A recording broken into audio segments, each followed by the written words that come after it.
So we will be distributing this recording following the meeting to make sure that folks have an opportunity to learn a little bit about the project following this as well. All right, so with that, we are now going to really quickly run through some project team introductions, and then we will move into a summary of the study, the background of it, where the location we're really talking about. Then we'll give a quick summary of the existing conditions in that area. Then we'll lead into an hour and 15 minutes of open comment period and Q&A. We don't anticipate that it will likely take the full hour and 15 minutes, but it is available for open discussion if there are sufficient comments to take us that long, right? So that's the structure for today's meeting, and we'll just dive right in. So some project team introductions. My name is Jennifer Warner Heyman. I am the project manager for this study, and I work with Michael Baker International as a traffic engineer. Today, I have some other team members here with me. Todd, would you like to introduce yourself? Hey everyone, Todd Trouts, traffic engineer with Michael Baker, supporting Jennifer and the overall project team with this project. We also have Alyssa. Alyssa, would you like to introduce yourself? Sure, I'm Alyssa Weishar. I also work at Michael Baker, and I'm a junior engineer helping out on this project. Thanks so much. And Tracy is also on our project team. Tracy, would you like to introduce yourself? Hi, everyone. My name is Tracy Vernon. I'm helping out with the Michael Baker project team, and I'm a planner. Right, and I know we also have some steering committee members for the study present here today.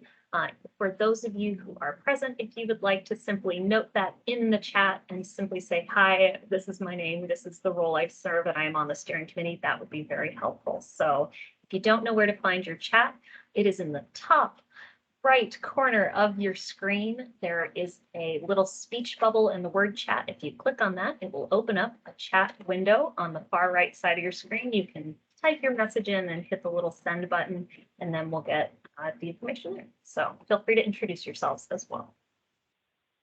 All right, so we've done some brief introductions, and now we're going to dive into a quick summary of the study background and scope and high-level schedule. So this project, as noted, or this study as noted at the beginning of the meeting, is the Post Road Improvements Study. So we are talking about Post Road, which is located right there, just northeast of Carlisle, northeast of the Carlisle Barracks as well, between US 11 and Claremont Road. So this study is looking at the future of Post Road between those sections, right? In North Middleton Township, obviously.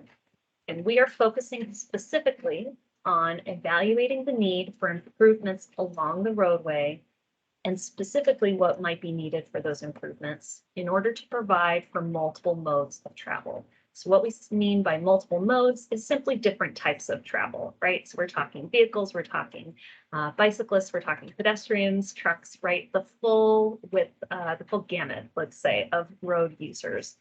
So that is the focus of this study, is saying, okay, what specifically needs to be improved in this area?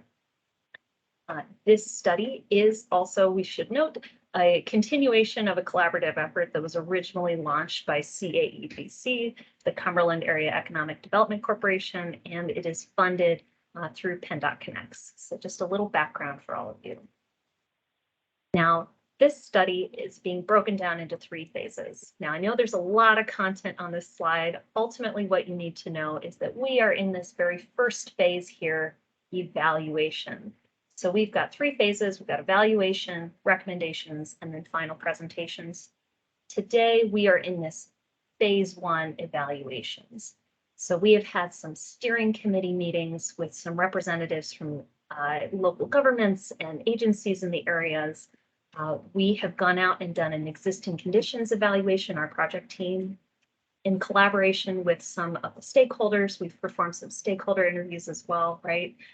We've had a second steering committee meeting, and now we are moving into that area that's highlighted in green there, that public engagement piece. So this is the virtual open house today, and we'll talk a little bit as well. There's also an online survey piece to this that we'll share later. Long story short, though, we are in this phase 1 evaluation. We are interested in hearing the insights and preferences from all of you. We will then take all that content and comments and move it into our next phase, which is the recommendations phase. Just to give you a preview of what's to come, we'll develop some draft recommendations, bounce them off the steering committee, and then reach back out to all of you, the public, to get your feedback on those draft recommendations. We want to make sure that we're engaging all of you and your thoughts and feedback in this process. From there, we'll develop the study report. We'll bounce that report off to the steering committee for some additional feedback, make some revisions, and then finalize it and present it at the local North Middleton Township Supervisors meeting, as well as the House Transportation Advisory Council meeting. So that, in a nutshell, is our study scope. So that's what's to come. And as noted, our goal for today in that phase 1 evaluation, right, is to capture your insights, your experiences, and your preferences for the future of Post Road. So we really want to hear from all of you on what your experiences have been on Post Road, right, in order to help inform our study recommendations. So as you saw on that last slide, we're in that phase 1. We're going to be heading into recommendations next. So that is the goal for today's meeting, is we want to hear from all of you so we can take that wonderful feedback and build it into the next step. Before we dive into that open comment period, we shared that we were going to walk through some of the existing conditions first. This is simply to make sure that everyone is on the same page and has sort of an understanding of what's out there. Many of you have likely been out there and experienced the roadway yourselves, right? But we just want to make sure that to share some of the information that we have gleaned and some of the findings that we have from the existing conditions evaluation. All right, so for this existing conditions evaluation, some of the data collection that we did, we broke it down into 2 different pieces. We had stakeholder data collection, and then we had sort of site visit and a technical traffic count, right, data collection. So for the stakeholders, we did some document collection. This included looking at records and plans and all sorts of things being sent from the steering committee members.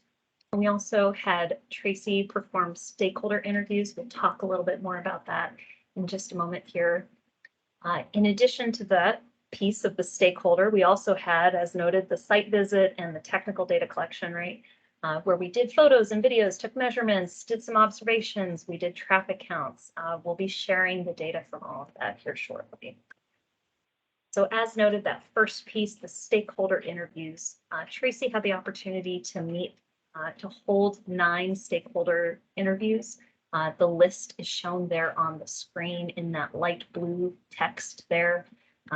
From those interviews, we got lots of really great information, broken down into 26, what we say, major findings, right, that highlight ongoing or potential development areas or areas of concern. Overall, the suggested improvements could be broken down into 3 categories, pedestrian bicyclist access, widening and straightening the road, right, and integrating utilities into the final solution. So those were the, like, let's say, high level suggested improvement areas, but there were a lot of other details as well that will be summarized in a summary of findings that we'll be including in our final report. Today, though, we are going to have Tracy walk through some of the proposed developments to just give a quick summary of some of the things that we've heard, because we're going to be referencing back to those later on in the existing conditions summary. So Tracy, would you like to share your screen? Thanks, Jennifer. So what I'm going to do, I'm going to take a real quick overview of some of the proposed developments we heard about. So I'll just take a quick overview of the area. Here's Post Road. And I just want to point out that we heard there's some potential residential development at the corner of Harmony Hall Drive and Claremont Road. We also heard some potential for light industrial development. So this property here is in both North Middleton and Middlesex Townships. Some institutional development. So this is the Army, not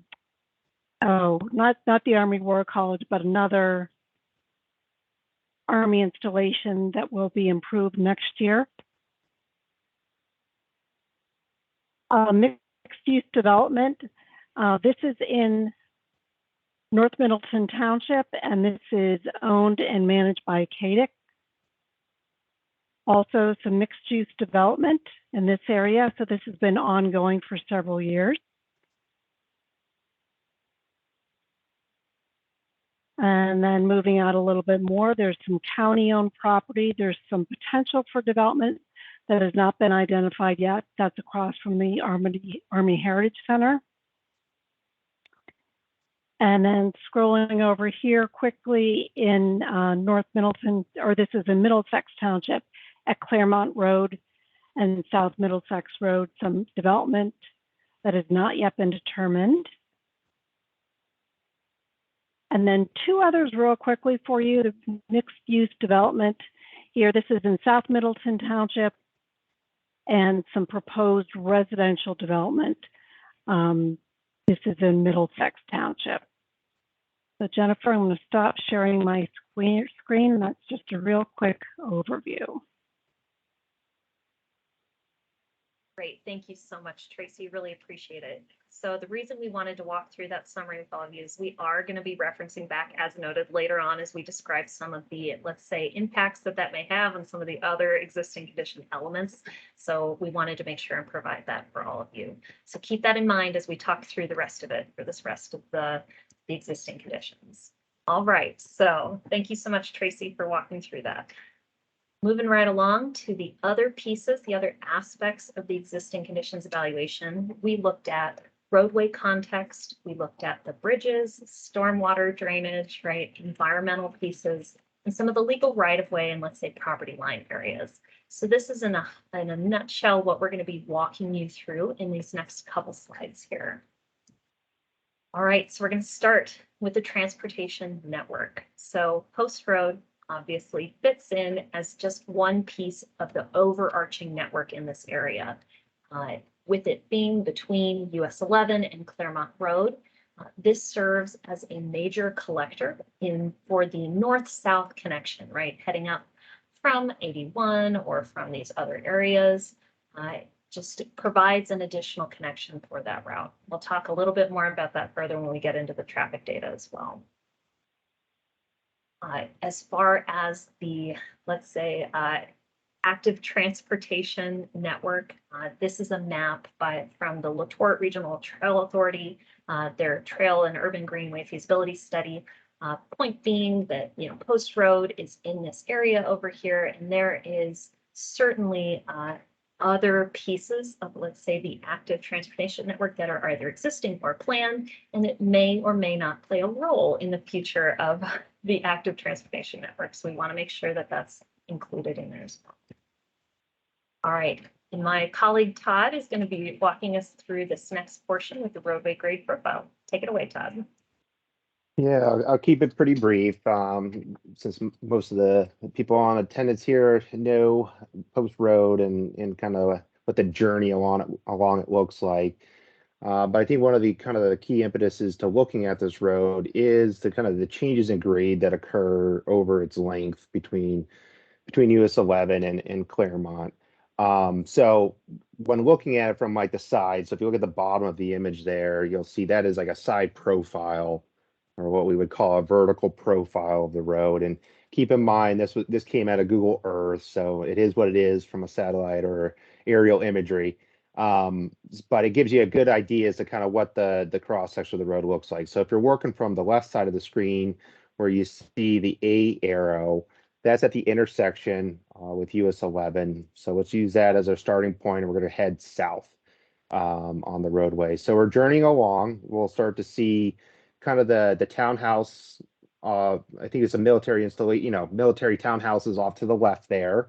And you'll arrive at the intersection there at West Point Drive at point B. And then it starts to kind of taper down. So as they kind of get to the bottom of the floodplain for the LaTorte run, and where you're crossing then the LaTorte is where that item C is, right there at the bottom of the floodplain. And then you start to have a very quick rise. And actually at a given point in that rise there, as you're starting to come up to what is right now the construction access into the barracks, you have about a 12% grade, at a finite piece of the roadway there. but it's a pretty substantial hump that occurs more or less as you depart from the Latort floodplain and coming up and out of it. So it's kind of a berm of sorts, right? It's amazing water follows gravity and low places.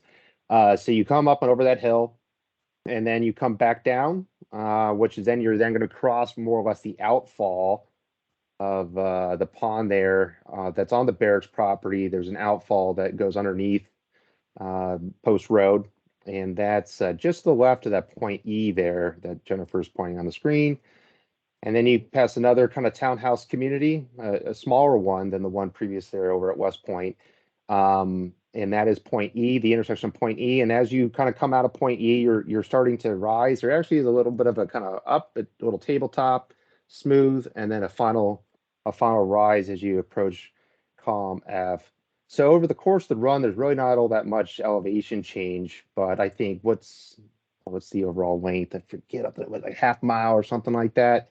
You know, there are kind of like a little bit of a roller coaster effect in there, especially as you get towards that hump there at the existing construction entrance and crossing over the Latort. Now that's a vertical. Now the horizontal, kind of the bird's eye view of the corridor, you can kind of see it there in the top image, is you got to consider what's going on vertically along with horizontally. And that's when, you know, there at that bridge over the Latort, you have that kind of hump just prior to you in the kind of that center image there. So you got to take that into consideration here. So yeah, there's a lot going on a pretty short period, you know, section of roadway when it comes to kind of the journey. So that's kind of the point there. And Jennifer here's showing a video of kind of what that dash cam user experience would look like. So she just turned left. I assumed you were driving this. She just turned left off of US 11. I like this narrate your drive. Yeah, You have a so decent we little are- queue developing. Yeah, we are turning onto Post Road right now. So there's the Keystone Arms townhomes right off to the side there. And I'll let you continue narrating as we go, Todd. Yep. Yeah, so see how there's more cars coming at us? We'll get to that here in a second. We just passed West Point Drive on the left. Here's us going down into the floodplain for the Latort. We just now, what we're approaching. We got military fencing, security fencing to the right, just past over Latort. Here's the quick rise. And as you saw, you couldn't see too far in front of you because of that vertical curve. There's a construction axis to your right. We're starting to descend. Again, keep in mind kind of the steady volume of traffic coming at you. Here's the next townhouse community to the left. Here's our final rise. Still military installation to your right.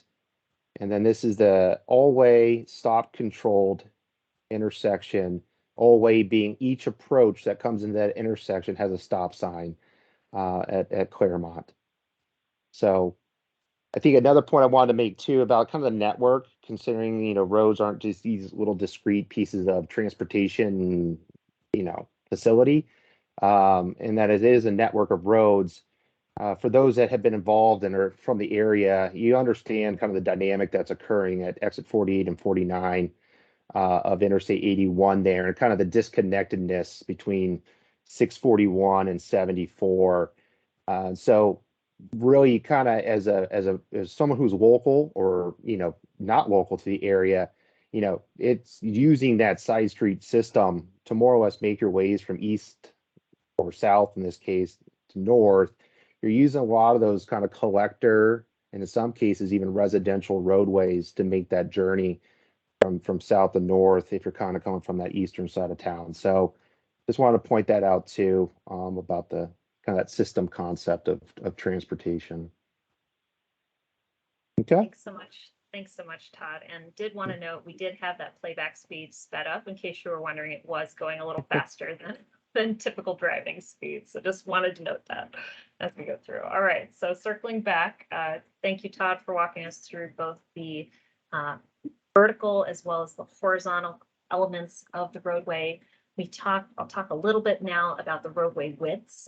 So as Todd noted, you can sort of see in these images and on the aerial view that the width varies a little bit along the roadway. So in the areas where there is the residential development, particularly near on the northern end of the corridor by Keystone Arms, There is more of a shoulder and there is a sidewalk, right?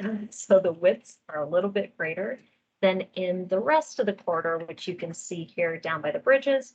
Really no shoulder at all. This is particularly notable if we're talking about, let's say, multimodal uses, right? Pedestrians, bicyclists using this roadway as well. Important to note. As you can see in the screen here, we've got some bicyclists out there, right? The southern portion of the corridor has a little bit of a shoulder, a little more than maybe, let's say, in the middle of the corridor, but really not significant compared to, let's say, that northern portion. So just point being, it varies across the length of the corridor. So because of those horizontal and vertical elements, the curves that Todd noted, there are definitely some sight distance issues out there, right? So when we played that driving video, it was probably pretty easy to see that there is a challenge in seeing over that vertical curve as you're coming along the middle of the corridor. So here we've got from where the construction entrance currently is, looking north down to those bridges and the curves, we've got a vehicle coming up. I'll zoom in so that you can see it a little bit better here. Kind of hard to see the car sort of drops and let's say disappears for a moment as they're traveling along. This is looking from the other direction, so looking south. We've got a vehicle coming up and around and over the curve, sort of hard to see from that perspective, right?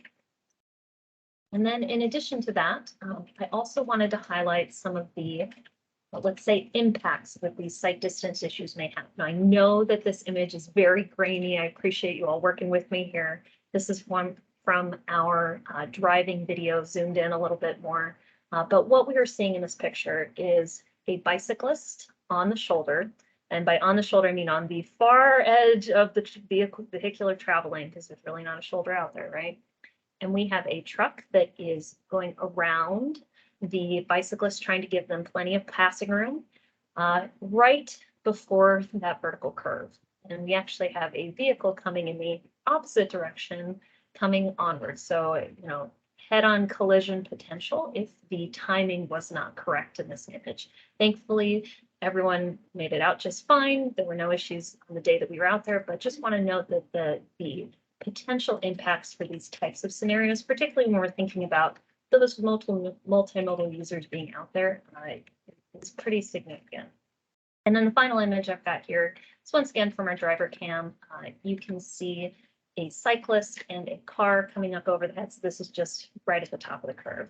So just want to highlight that we did note the sight distance issues out there. We'd love to hear your thoughts and experiences in addition to share on what your experiences have been along that later on in the meeting.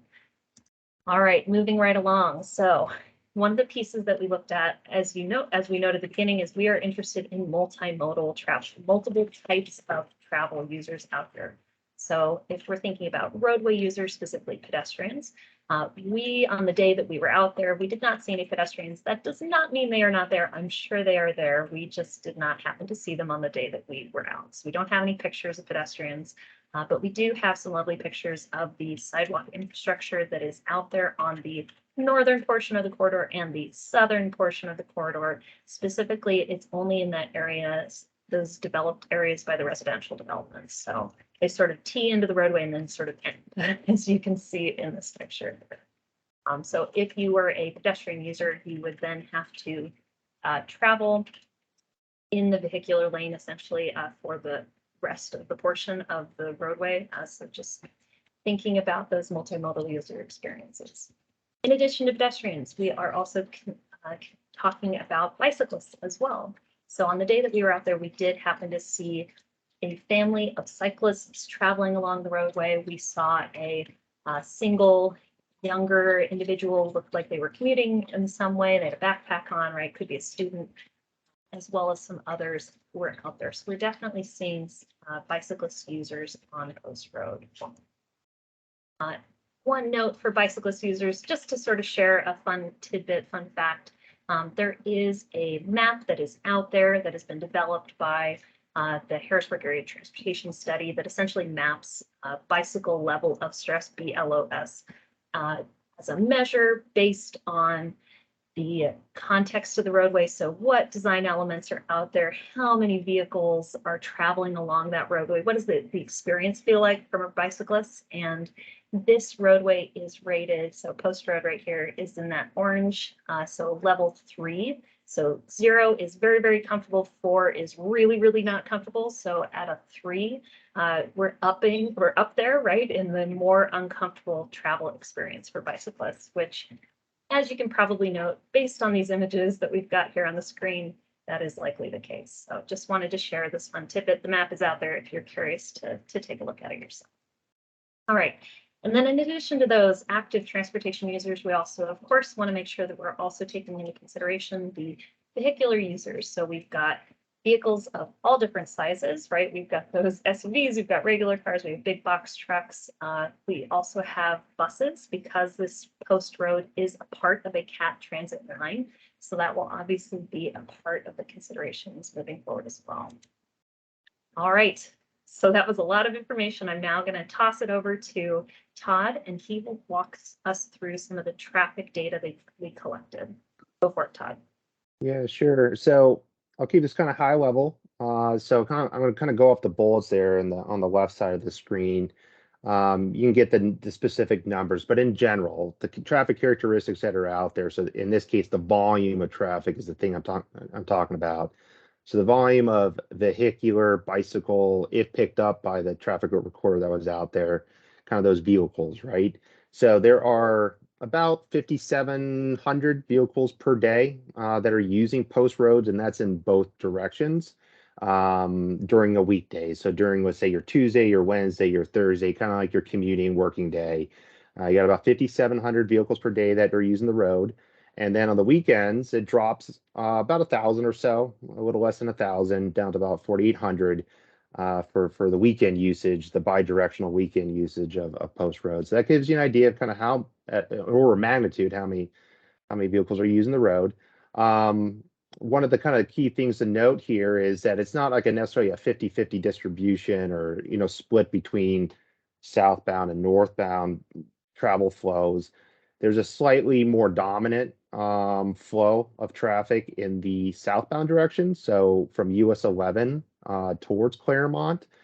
So if you were to stand out there for the course of the day, you'd probably generally see more traffic coming from your, going south and going north. So that kind of tells a little bit of the story, of how it's used on an overall daily basis. And then if you were to look at the specific days of the week, so we had 5,700 vehicles per weekday, 4,800 per weekend day. What's the heaviest day of the week that the road's being used? It's actually a Friday. So it gets up to about 6,000 vehicles per day on a Friday. Which is pretty indicative of a kind of community that's set up with like residential, places to work, and you live there. So there's somewhat of an exodus that occurs on Fridays to get on their way, especially when you have a military installation nearby.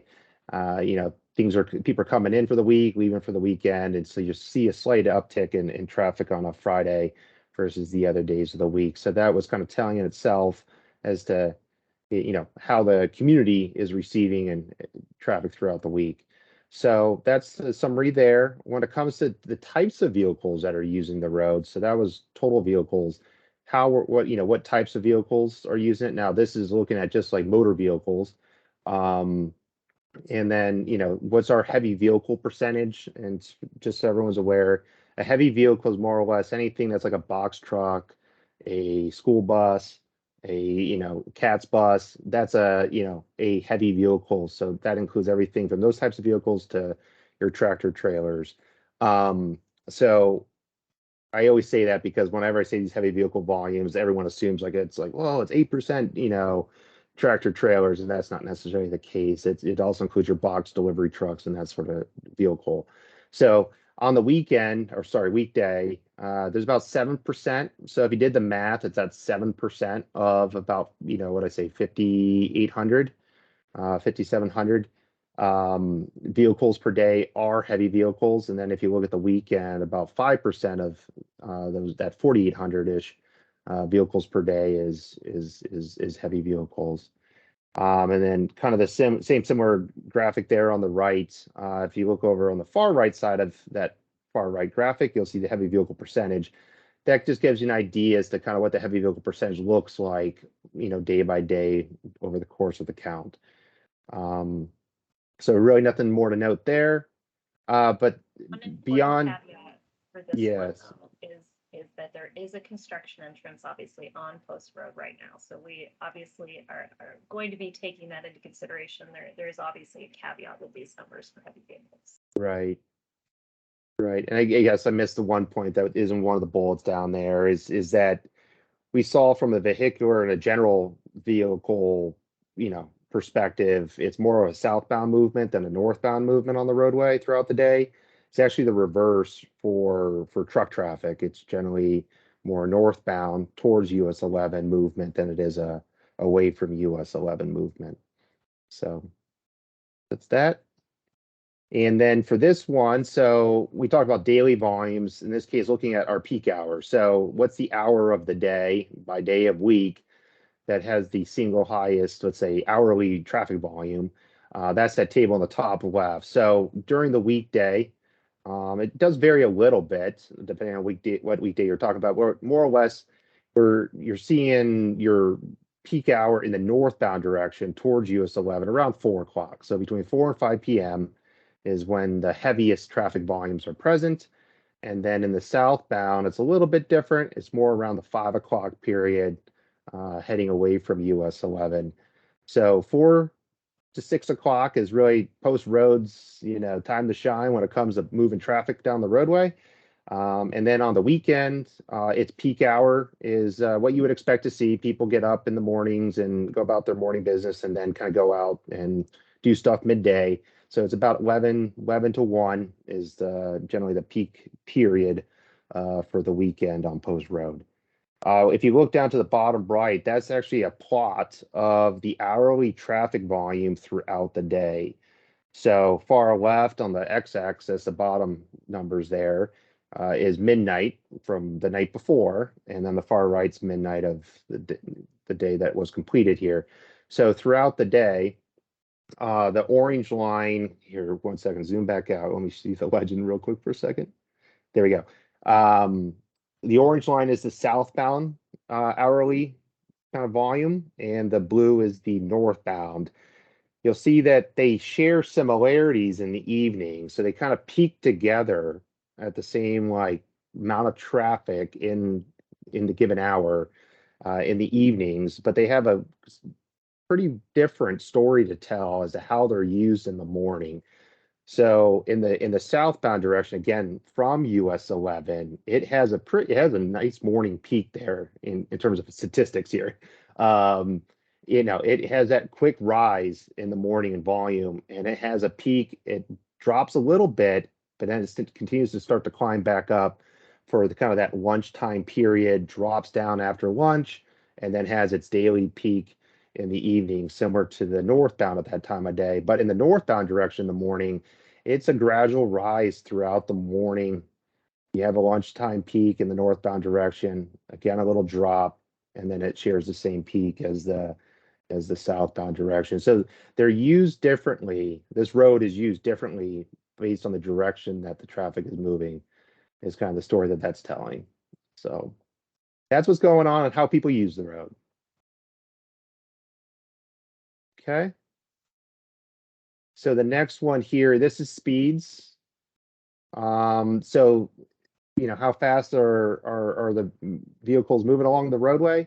So right now, the speed limit that's posted out there during the course of construction of what's going on the barracks related to the construction access, the road is currently posted at 25 miles per hour. But prior, and I think after that is complete, it would revert back to its regulatory speed limit of 35 miles per hour. So kind of keeping that in mind, so that's a posted speed limit. Let's go off the 35 here.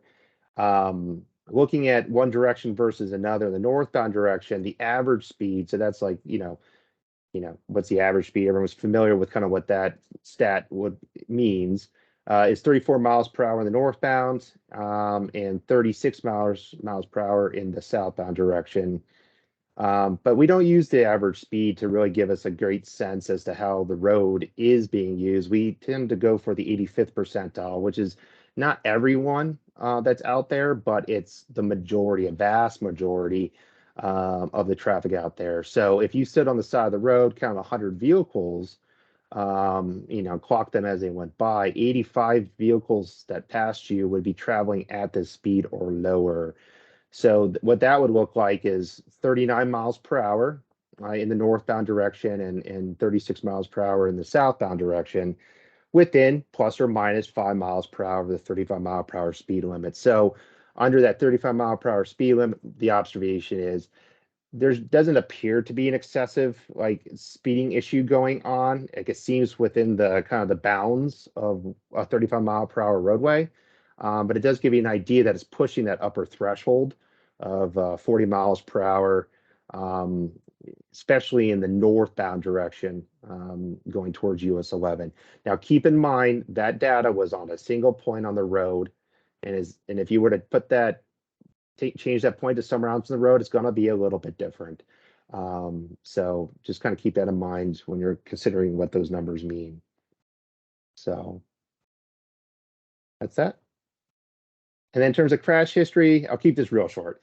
There's not a whole lot of reportable crash history that's being experienced out there.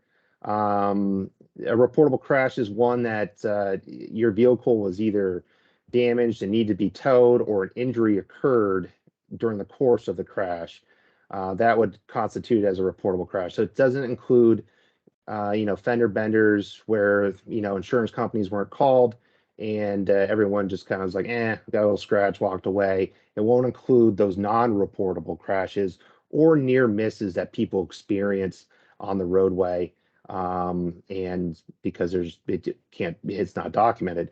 So, but in this case, from a reportable crash history perspective, there has been one reportable crash over the length of Post Road, and is down near Latort as to where that one occurred. You can kind of see the description as to what that one was. And then there was also one, just to kind of note, what does the crash history look like at the ends of the roadway? It's adjacent intersections. There was one minor injury crash at the US 11 intersection, which appeared to not be related to the fact that it intersects Post Road at that point. So that's over a 5-year period of time. I forgot to mention that. So that's over a 5-year timeline as for those reportable crashes that I just mentioned. So Thanks so much good. for sharing that, Todd. Yeah, and for the reportable crash history in particular, we want to draw attention to the fact that, as he noted, it doesn't capture the full, let's say, safety potential issues.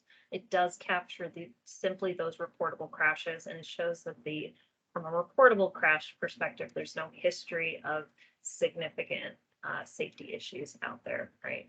So just as Todd notes, always another stone to uncover, right? To turn over and say, okay, is there anything there from what we saw? That is not the case. Thank you so much, Todd. Really appreciate it. All right, so the last couple items that we're going to cover here are some of the other physical features out there. So from a bridge perspective, there are 2 bridges over the Latort run. Some of the pictures are shown here. They, as you noted, are relatively narrow bridges from a roadway perspective. You can see the visuals here. The Latort Spring Run is a high quality stream, and we'll get to that later, but just FYI for that. In addition to those 2 bridges over the Latort Spring Run, there's also another bridge, as noted, by the sort of outfall in that area near Parker Avenue. It is shown here. There are some obviously stormwater features as well being shown. Due to the current bridge conditions, this road is also posted. There's a weight limit for the roadway posted at 15 tons. So you can see that in the image here. That will obviously be taken into account as we move forward, right, with different options. All right, some other pieces from a stormwater drainage perspective.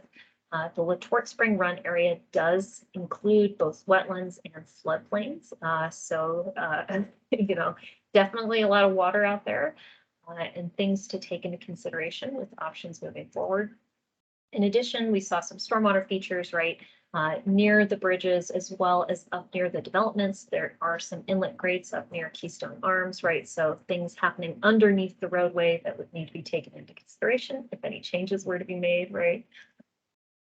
And then from an environmental perspective, there are also wetlands in this area. So you can see the green areas on the maps are potential wetland areas. This is from the U.S. Fish and Wildlife Service's National Wetlands Inventory.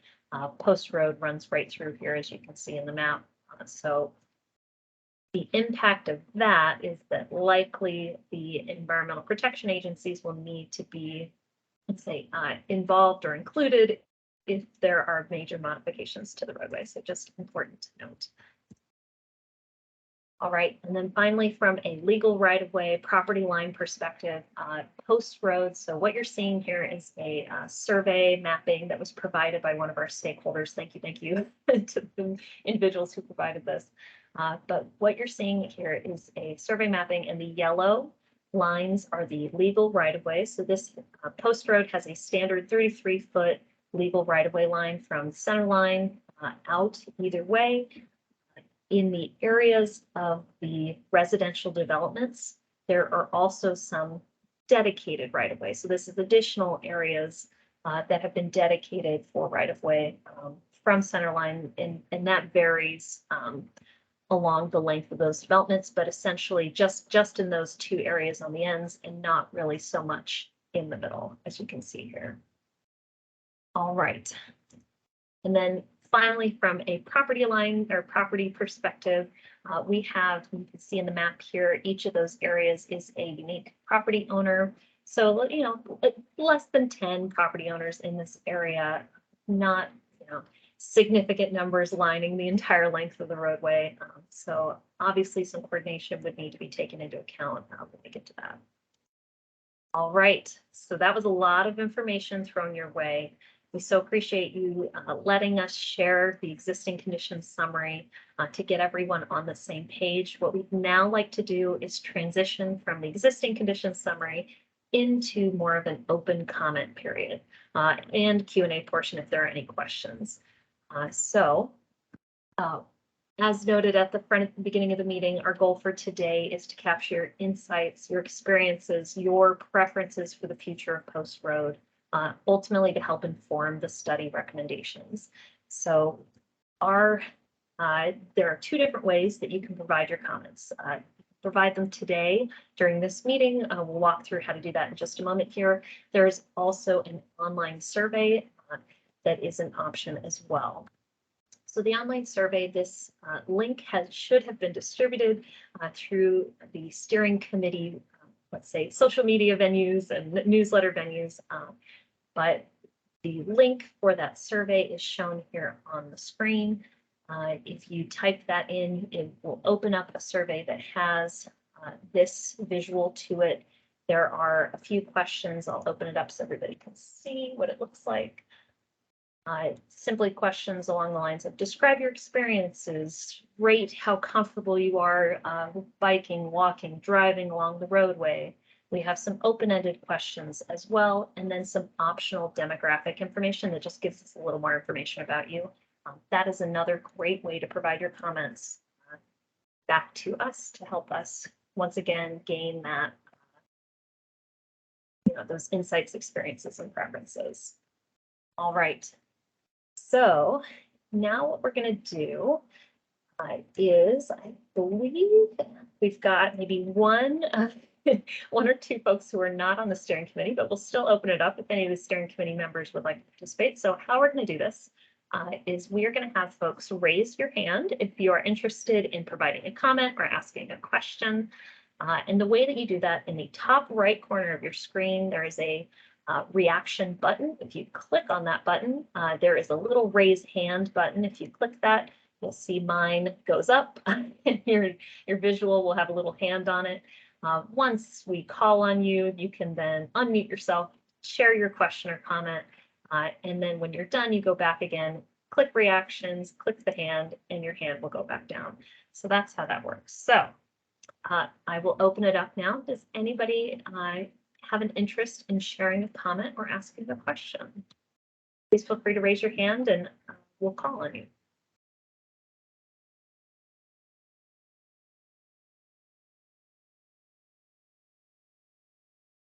You can also type into the chat box as well if you prefer to do it that way. I know we've got a lot of steering committee members on the line today who have already provided comments, but just want to make sure. All right, Jamie Keener, please feel free to share.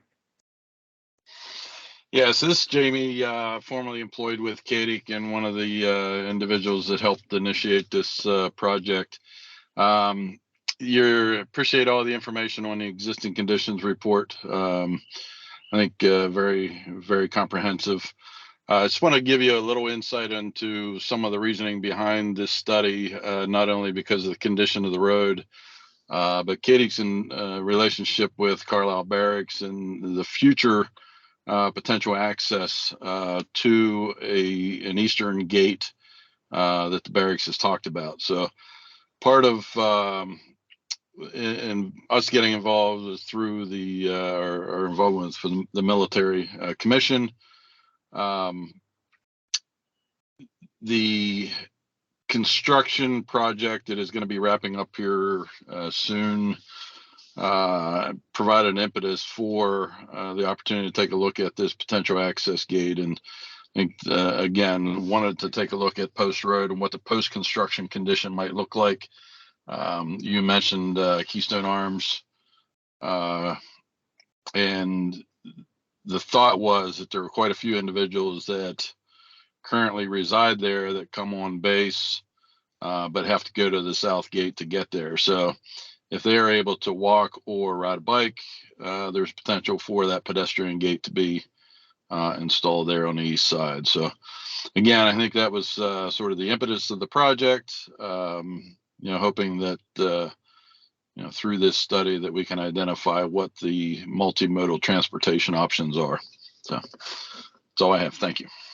Thank you so much, Jamie, and I really appreciate you bringing that up. That is an oversight in the information being shared. Yes, this is an impetus for the project, that there is consideration of a pedestrian access gate in that area. Thank you so much, Jamie. Really appreciate you sharing that.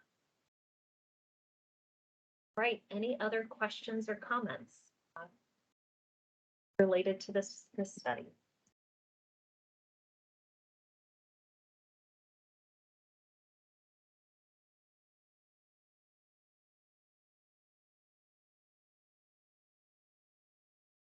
All right, well, hearing none, we'll go ahead and move along to sort of some wrap-up closing remarks. And obviously, we'll encourage everyone that if you are watching this as a recording, please feel free to reach out or to go to the online survey and provide your feedback in that way.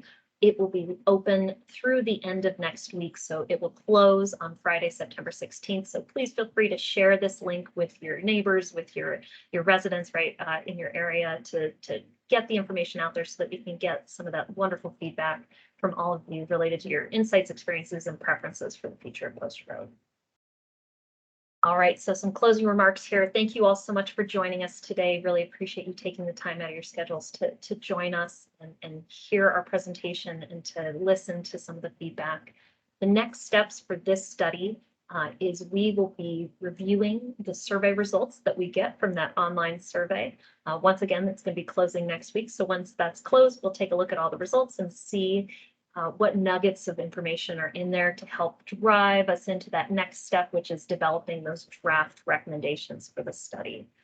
We will then take those draft recommendations and be presenting them to our steering committee in around the end of September, early October timeframe. And from there, once we've vetted those recommendations with that group, we'll then bring them back to all of you, to the public, and get your feedback on what you think about those options that we're going to be sharing. From there, or I should say, we will share that meeting information once we get it scheduled. Similar to this one, we'll be putting out an advertisement, right, with information on how to join the meeting. Likely we'll do another online survey option just to provide an additional input source for those comments. So be on the lookout for more information to come. And with that, that's all we have for you today. So thank you all so much for joining us and have a wonderful rest of your evening. Have a great day, everyone. Thanks, Jennifer. Thanks, Jennifer. Thank you.